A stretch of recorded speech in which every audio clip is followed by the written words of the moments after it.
Welcome to the Deep Dive. Here we plunge into stacks of articles, research, our own notes really, to try and pull out the most important nuggets of knowledge, the key insights for you. And today we're tackling something that, well, it just feels more and more pressing, doesn't it? How do we possibly navigate the sheer, overwhelming flood of information? I mean, the noise out there today. It's incredible. It really is. Think about it. The constant news alerts, that endless social media scroll, all the conflicting claims flying around, these debates that just seem to circle. It feels less like information and more like, I don't know, an intellectual fire hose just blasting you, right? With 1,000 different voices shouting conflicting things. Yeah. So how do we even begin to sort through that chaos? How do we find real understanding? And maybe more importantly, how do we actually live meaningfully with all of that going on? That's the million-dollar question, isn't it? It really feels like it. And, our main guide for this deep dive today might actually surprise you. We're turning to Bertrand Russell. Now, I know for a lot of people, the name Russell probably brings up images of, like, abstract math, super complex logic, maybe dense philosophy books. You're the logician, the mathematician. Exactly. And he was, a towering figure there, Nobel laureate, redefined how we understood mathematical foundations. Yeah.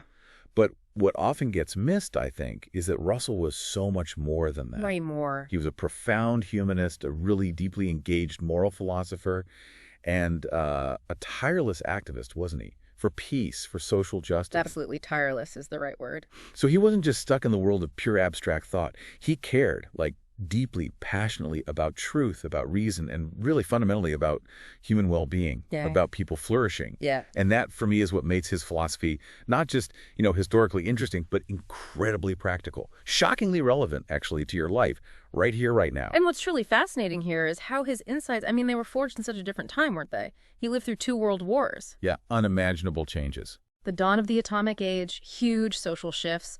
Yet his ideas feel incredibly prescient, almost prophetic for our digital, complex, often really polarized world.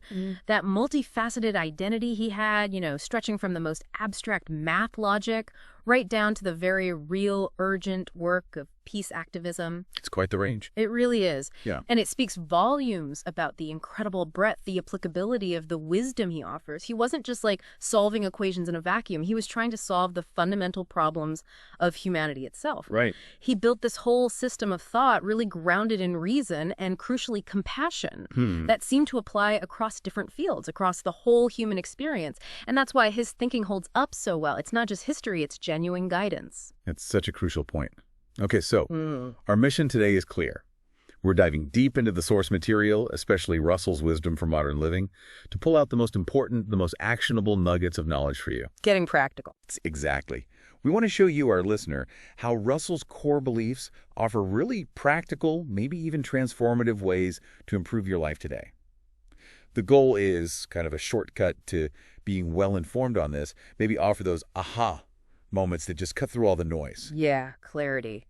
So for the next little while, we're going to explore his powerful thoughts on critical thinking, the absolutely vital role of science and education, his, let's say, distinctive approach to ethics, his surprising recipe for personal fulfillment. The one's really interesting, his passionate commitment to peace, and finally, his unwavering defense of mental freedom and intellectual integrity. A lot to cover. A lot to cover, but all viewed through the lens of how does this actually apply to your modern life? Right, where the rubber meets the road. Exactly. Yeah. So let's unpack this straight away with what really feels like the most urgent issue in our information-swamped world. Critical thinking. In a world just awash with data, competing stories hitting us from everywhere, algorithms feeding us stuff constantly, how do we even start to know what's true? Yeah. How do we find the signal in all that noise? Yeah. It feels like a skill we need now more than ever. It is, without doubt, the foundational question, isn't it? Where do you even begin? Yeah. And Russell's answer, which he, honed over decades of really rigorous thinking, is remarkably clear. Consistent, too. Okay.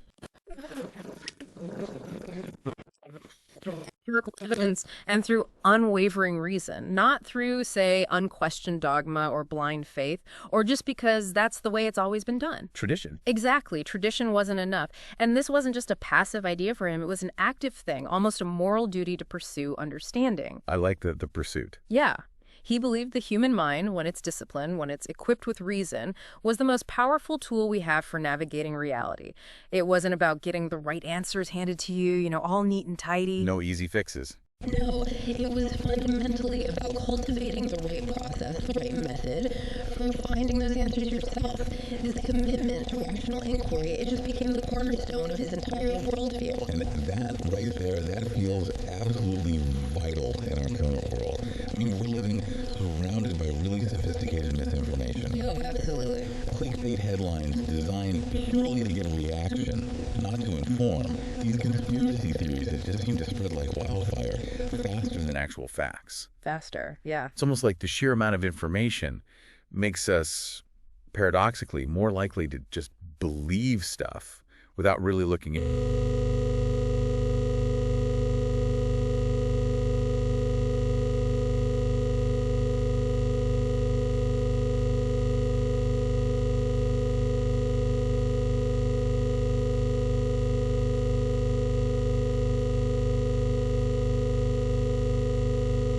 Think about, your daily scroll through news or social media. How often do we just take a dramatic headline at face value?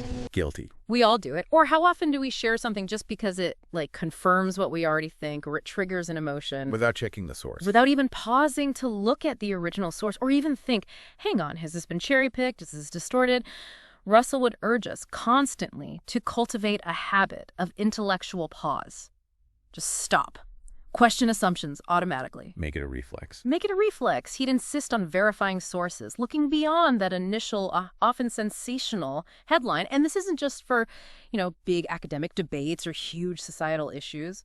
This applies directly to your everyday life. How so? Well, are you trying to understand some complex political thing unfolding on your feed? Or maybe you're evaluating some personal health advice you found online? Or even just deciding which news outlets actually deserve your trust? Russell provides a method for figuring that out. Okay. He's not telling you what to think. That's key. He's showing you how to engage with information effectively, critically. If we kind of zoom out and connect this to the bigger picture, it's really about building intellectual resilience. Intellectual resilience, I like that term. It's about developing that mental strength to resist manipulation, to spot logical flaws, and to really steadfastly seek out what's genuinely true, even if that truth is, inconvenient Or complicated. or complicated. Or challenges something you really wanted to believe. It's about strengthening that internal filter. That internal filter, that Now. resilience. Yes, we desperately need to cultivate that. And it makes me...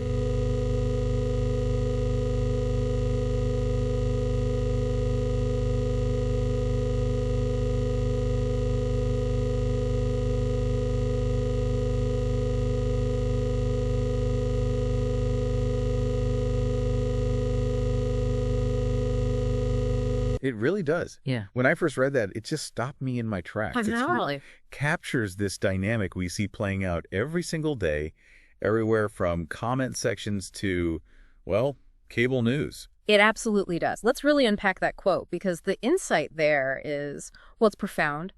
Russell is pointing out this dangerous, widespread inversion happening in how we talk to each other. Right. Inversion? How? Well, ignorance, paradoxically, often breeds this unshakable, sometimes arrogant confidence, that cocksure attitude he talks about. Right. When you don't actually know the full scope of a topic, when you're unaware of the nuances, the counter-arguments, the sheer vastness of what you don't know, it becomes incredibly easy to be absolutely certain about your maybe incorrect or overly simplistic beliefs. If there's nothing pushing back in your own head. Exactly. There's no internal resistance, no intellectual friction. But the intelligent person, or maybe just the more knowledgeable person on that topic, They understand the vastness of knowledge. They see the inherent complexity of truth. And crucially, they understand the limits of their own understanding. And this leads not to weakness, interestingly, but to a healthy, productive dose of doubt. healthy doubt. Healthy doubt. It's a thoughtful hesitation.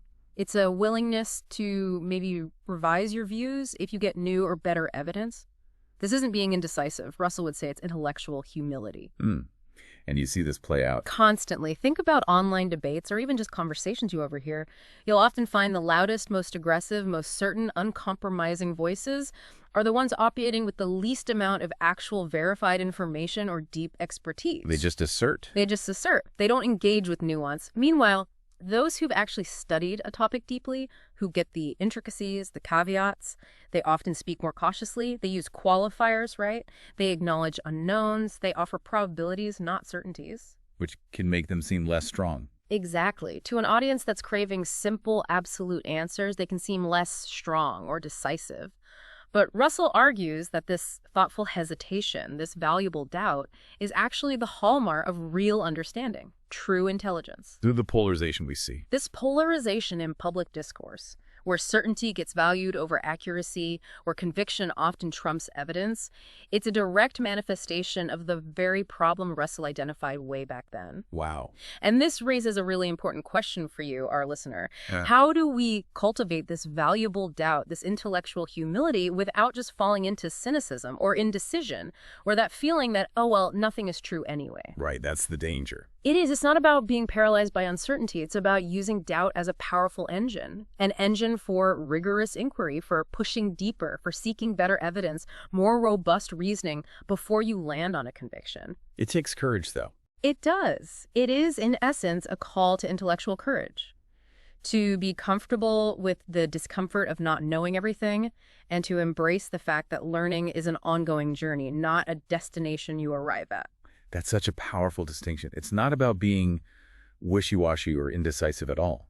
It's about doing the work, the rigorous inquiry before you commit to a belief. Having the courage to say, okay, I don't know this yet, and then actually going out and pursuing the knowledge. Precisely, pursuing it actively. Okay, so if we start applying that kind of rigorous thinking, if we cultivate that healthy skepticism Russell talks about and build that intellectual resilience, what then?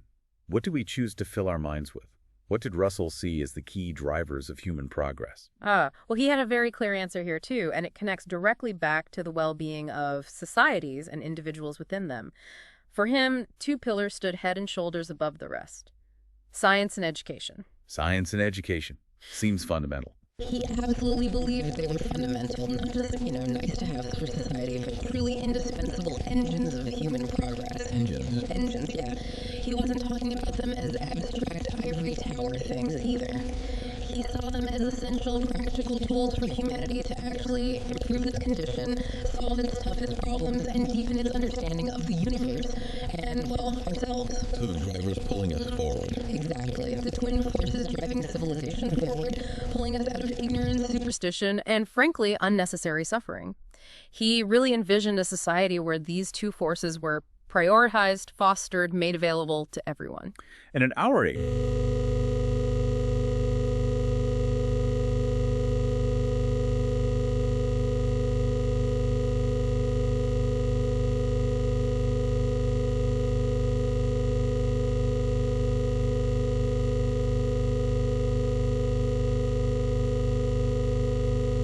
it's arguably stronger now than at any point in history. Russell's idea of education, for instance, was never just about memorization. learning facts for a test. Exactly. That often just trains people to conform, right? To passively accept information.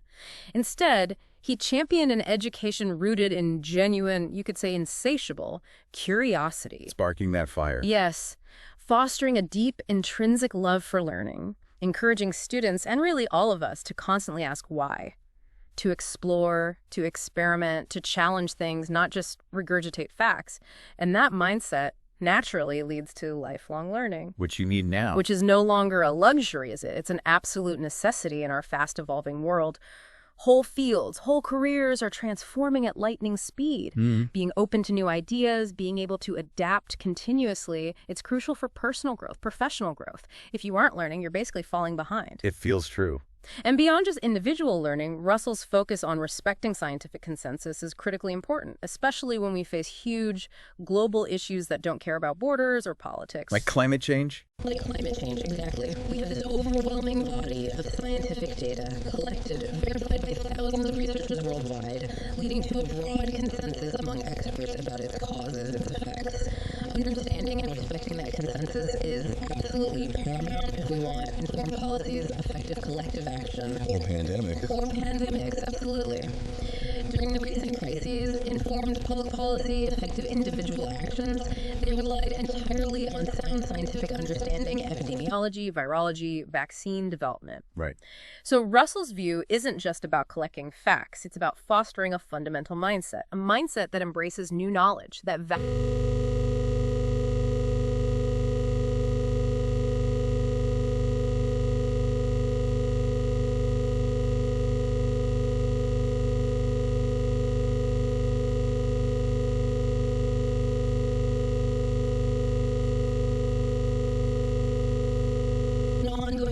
Continuous expansion. Yeah, a continuous expansion of your understanding of yourself, of humanity, of this vast, intricate world around us.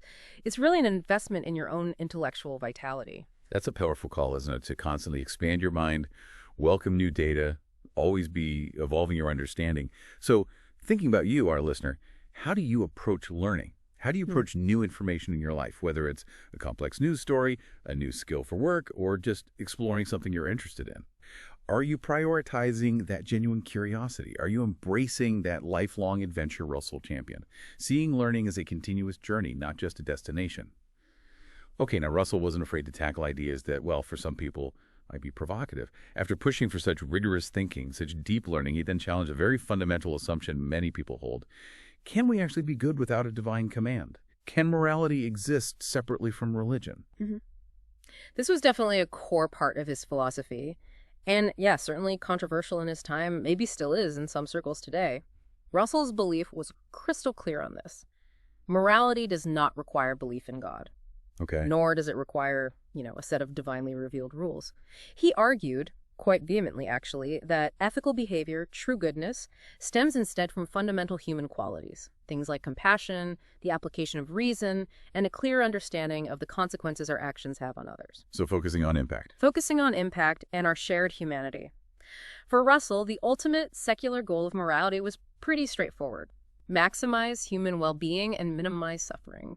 And he believed we could achieve this through human understanding, through our innate capacity for empathy, and through rational thinking, rather than relying on divine orders, fear of punishment, or just blindly following religious authority. It's a deeply humanist ethics. And that idea seems incredibly relevant, almost essential, really, in our increasingly secular societies, or pluralistic ones where people have vastly different beliefs, or maybe no religious belief at all. Absolutely. If we don't all share the same religious rulebook for morality, how does Russell's approach give us a practical guide for living ethically today? What does it actually look like in practice? Well, it offers a really robust, adaptable, and I think profoundly empowering basis for how we behave. Instead of just Relying on a set of external rules, from ancient texts or maybe a charismatic leader, Right. Russell's framework asks you to engage your own reason, your own empathy. It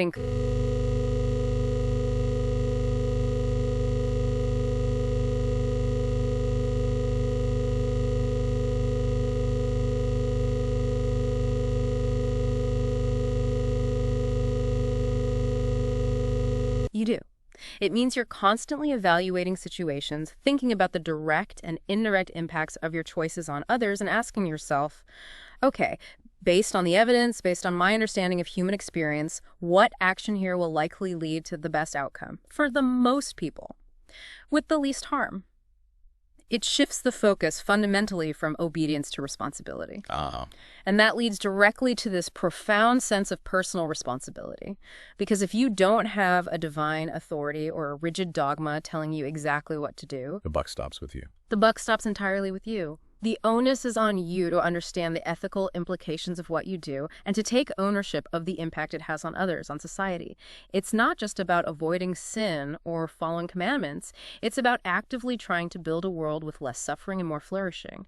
A world shaped by deliberate, compassionate choices. That sounds demanding. It is. This freedom to determine your own ethical path, grounded in reason and empathy. It's incredibly liberating on one hand, but it carries real weight on the other. It means you can't just pass the buck.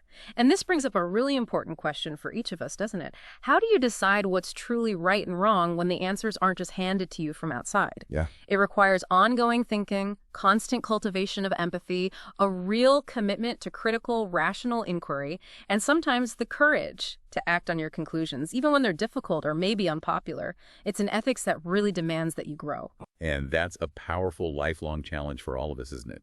To really reflect on our own ethical compass. Make sure it's genuinely guided by empathy and reason, by understanding consequences, not just by external rules or fear. It puts the power and, the responsibility squarely in our own hands. Okay, so we've talked about how Russell saw society progressing through critical thought, science, reasoned ethics. But he didn't just stay at that grand societal level. He also offered some surprisingly profound, yet really accessible insights into something deeply personal. How do we as individuals find meaning, find joy, satisfaction in our own lives? How do we build a good life? And here's where it gets really interesting, I think, because he gives us this surprisingly simple, yet incredibly deep recipe for a truly fulfilling life. He does indeed. And Russell's recipe for a good life is, as you say, elegant in its simplicity, but so profound in its depth. He boiled it down to the single memorable phrase, a life inspired by love and guided by knowledge. Inspired by love, guided by knowledge. Exactly, and this wasn't some, abstract ideal just from philosophers on a mountaintop. He genuinely believed this was the most direct, most reliable path to human flourishing, and it was available to anyone. Okay, write that down. Love. So love here is broad, it's expansive, it's not just romantic love, though that's definitely part of it. It encompasses compassion for humanity, generally. The deep joy we find in genuine connection with other people, friends, family, community, and also a profound appreciation for the beauty, the wonder of the world around us. It's like the emotional heart of life, the connective tissue. And knowledge. Knowledge, on the other hand, refers back to that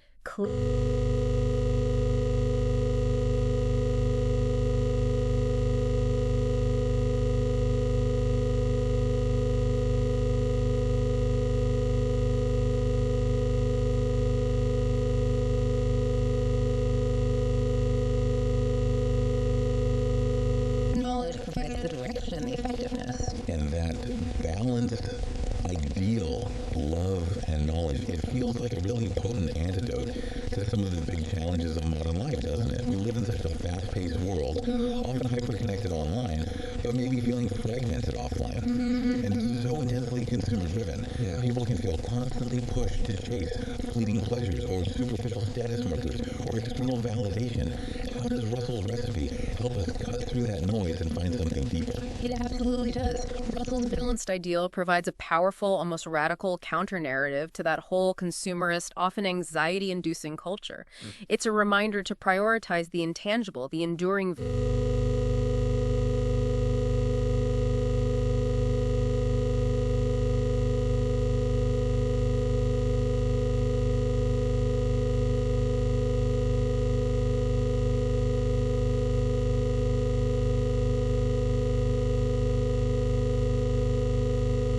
performative sometimes.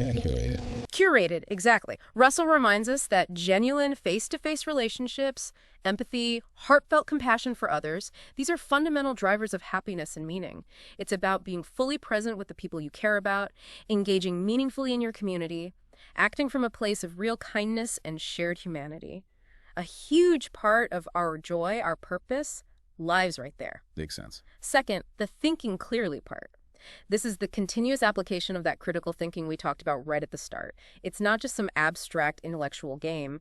It's a vital way to navigate life's inevitable twists and turns, making informed decisions about your career, your money, your relationships, understanding the world with more clarity. So knowledge guides action. Precisely. This clear thinking, consistently guided by evidence and reason, helps you find your true purpose, figure out what genuinely matters to you, and navigate challenges effectively without getting swept away by every popular fad or fleeting desire. Okay, and the third piece. And third, staying curious. This encapsulates that lifelong pursuit of knowledge and new experiences we touched on with education. This is what keeps life truly engaging. It prevents stagnation. It opens you up to totally new possibilities, new perspectives. Like the adventure of learning. Exactly. It's about keeping that childlike wonder alive, that thirst for discovery. Always seeking to learn something new, explore different ideas, broaden your horizons, maybe through reading, travel, trying new hobbies, whatever works for you. This Intellectual vitality keeps your spirit alive and deeply engaged with the world. Love, knowledge, curiosity. That simple yet profound framework, it gives you an internal compass.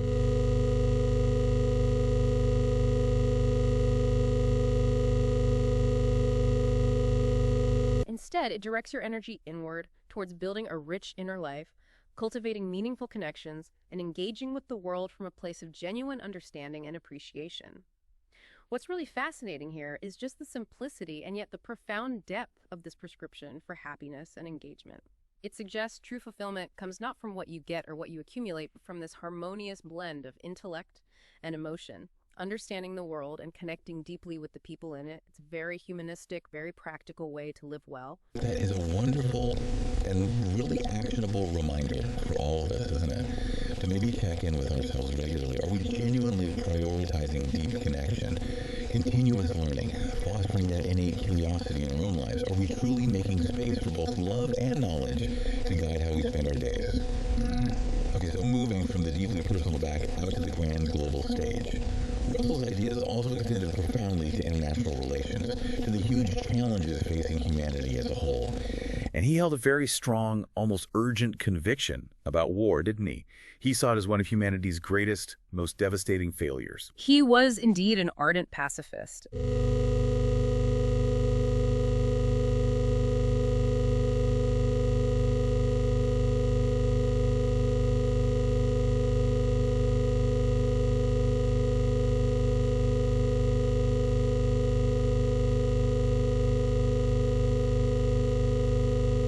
Failure of human reason and cooperation. A failure of reason. Yes. For Russell, war represented the ultimate collapse of our collective ability to solve problems rationally, compassionately. He firmly believed that global cooperation wasn't just nice, it was absolutely essential for the survival, let alone the progress of the human race. He envisioned this future built on interconnectedness, where a shared sense of humanity would eventually triumph over narrow nationalism or ideological fanaticism. He really saw it as the only viable path forward. And unfortunately, that conviction Feels incredibly, maybe even tragically relevant today, with ongoing international conflicts that seem so intractable. So happening. Renewed geopolitical tensions flaring up all over the place.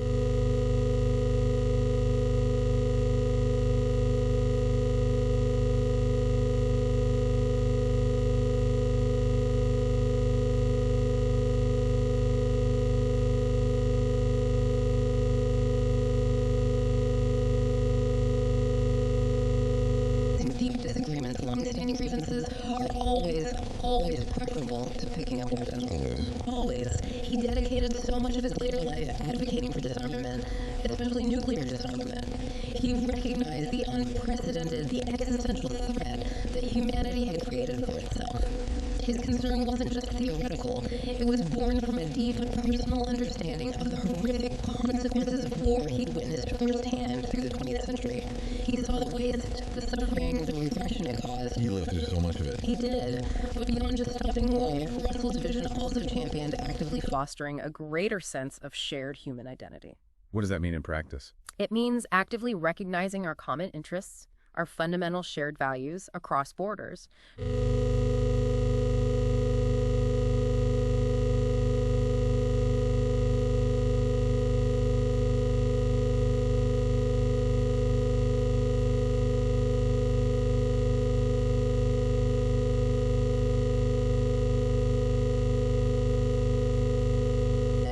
economic inequality, technological disruption. These things don't respect borders. Right. So if we connect this to the bigger picture, Russell wasn't just against war. He was passionately for building the structures, the mindsets, the global institutions that actually prevent it. He advocated for a proactive, positive peace. Not just the absence of conflict, but the presence of justice, cooperation, mutual understanding. He really envisioned a world where reason and compassion would genuinely guide international relations, finally replacing the fear, the aggression, the tribalism that have sadly defined so much of human history. It's a powerful and enduring vision, and it really encourages us to think deeply about our own role, however small it might seem, as global citizens. How could we contribute to that essential sense of shared humanity? Every conversation, every act of empathy across differences, it all plays a part, doesn't it? It really does. Every little bit helps build that foundation. Okay, finally, let's bring it back again full circle to the individual, specifically the individual's inner world, their unique voice. Russell placed immense value on something he called mental freedom and intellectual integrity. It's about the courage to think independently, maybe even to stand against the prevailing tide of opinion. What did he mean by that, and why did he think it was so vital? Russell believed that free thought is absolutely essential, not just as a right, though it is that, but as a driving force for progress. Even if, maybe especially if it means holding opinions that are unpopular, unconventional, or go directly against what everyone else seems to think. The consensus. Exactly. For him,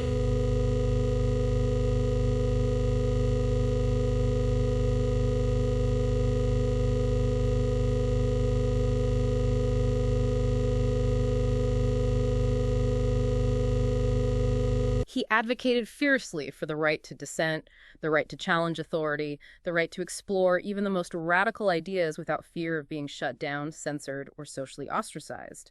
He understood profoundly that intellectual conformity, everyone thinking the same way, just stifles innovation. It blinds us to new truths. And ultimately, it leads to stagnation and decline. A society that fears independent thought, he believed, is a society that stops evolving. And gosh, in societies today where maybe censorship is a concern, or where we see the formation of these echo chambers online, or just the subtle but powerful pressure of groupthink, Russell's call for independent thought, for mental freedom, feels arguably more urgent than ever. We see it everywhere, don't we? Digital spaces, political movements, even sometimes in our workplaces. Absolutely. The modern benefit here is truly multifaceted, and it's deeply relevant to your everyday life, listener. It starts with the staunch defense of free speech, that fundamental right for individuals to express their views, even the controversial ones, even the ones that make others uncomfortable. The marketplace of ideas. Exactly, the marketplace of ideas, where truth hopefully can emerge through open discussion and debate. This extends crucially to academic freedom, the absolute necessity for open inquiry, robust debate within universities, research institutions, ensuring knowledge can be pursued without ideological or political straitjackets. And it also covers creative expression, safeguarding the unhindered ability to produce art, literature, ideas that challenge, provoke, inspire rather than just conform. Keeping things dynamic. Keeping things dynamic. But perhaps most critically for us as individuals, Russell's call is a powerful antidote to groupthink. Groupthink. Yeah, it's having the courage to challenge the prevailing narratives, to ask the uncomfortable questions, to avoid simply nodding along with what everyone else seems to believe, even if that means feeling like the odd one out sometimes. Which would be hard. It can be really hard, especially in an age of social media where dissenting opinions can be so quickly shouted down or algorithmically buried or met with really nasty attacks. Russell's message is a vital reminder. Cultivate intellectual courage. Develop the backbone to think for yourself. He had another great quote on this, didn't he? He did, and it's one I find incredibly liberating. Do not fear to be eccentric in opinion, for every opinion now accepted was once eccentric. Huh? That's brilliant. Isn't it? It's such a profoundly empowering statement. It's this powerful encouragement for innovators, for dissenters, for artists, activists, really, for anyone who challenges the status quo. It reminds us that all progress, all new understanding, every significant shift in human thought or social organization started with ideas that seemed weird. Or radical. Or ridiculous, or even dangerous to the majority at the time. Think about historical figures. Galileo challenging the idea that the Earth was the center of everything. Right, heresy. Heresy, or the early suffragettes demanding votes for women, or civil rights leaders demanding basic equality. Their opinions were once considered wildly eccentric, and they were often met with fierce, violent resistance. So eccentricity can lead to progress. It often does, and this quote has profound relevance for you, listener, today. Not just on some grand historical scale, but in your daily life. It applies to your personal growth, maybe daring to pursue a passion others don't get, or challenging your own long-held beliefs when you encounter new evidence. Okay. It applies to professional innovation, proposing a novel idea that goes against the grain in your field, or questioning an outdated process at work. And it applies even in just, everyday social settings. Having the quiet confidence to articulate an unpopular but reasoned view in a discussion, even if you're the only one holding it. It takes guts. It does. And this raises an important question for personal.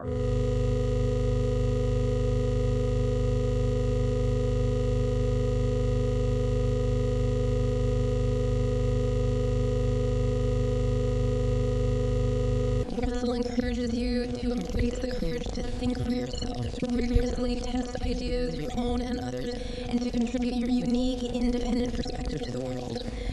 Knowing that genuine breakthroughs often come from the edges, not from the safe, comfortable center of conformity. It's a really powerful reminder, isn't it, of the profound transformative impact just one individual's independent mind can have, both on their own personal journey and potentially on the evolution of the world around them. It's really about owning your intellectual freedom. Okay, so what does all this mean for you, our listener? Yeah. As we bring this deep dive into Bertrand Russell's remarkable wisdom toward the close, what's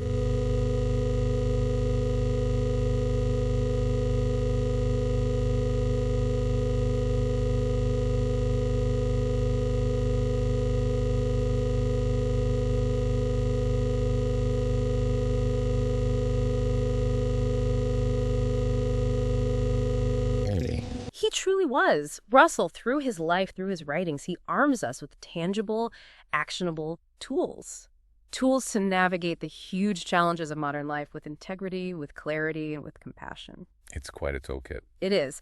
From discerning truth in this incredibly noisy world, Yeah. to valuing continuous learning and rigorous scientific understanding, to building an ethical framework based on empathy and reason, to finding deep personal fulfillment through connection and curiosity, and finally, to advocating tirelessly for global peace and the fundamental freedom of thought.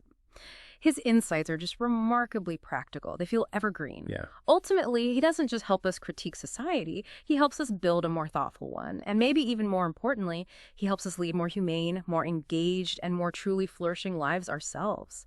His legacy is really one of empowering the individual mind. That's a beautiful and really comprehensive summary. Thank you. And as we leave you today, we want to offer one final, maybe provocative thought, something for you to mull over long after this deep dive ends. If Bertrand Russell, with all his sharp intellect, his profound concern for humanity, if he were observing our world right now with this unique mix of incredible information access and pervasive misinformation, its deep divisions, its amazing potential, if he wanted to give you, our listener, just one single, most actionable piece of advice to cultivate wisdom and well-being amidst all this noise, what do you think it would be? Given everything we've unpacked together today, we'll leave that question hanging for you to ponder. Explore it further in your own way. Thanks so much for joining us for this deep dive into Bertrand Russell's timeless wisdom. We sincerely hope it sparks some new thoughts, maybe some new connections, and perhaps even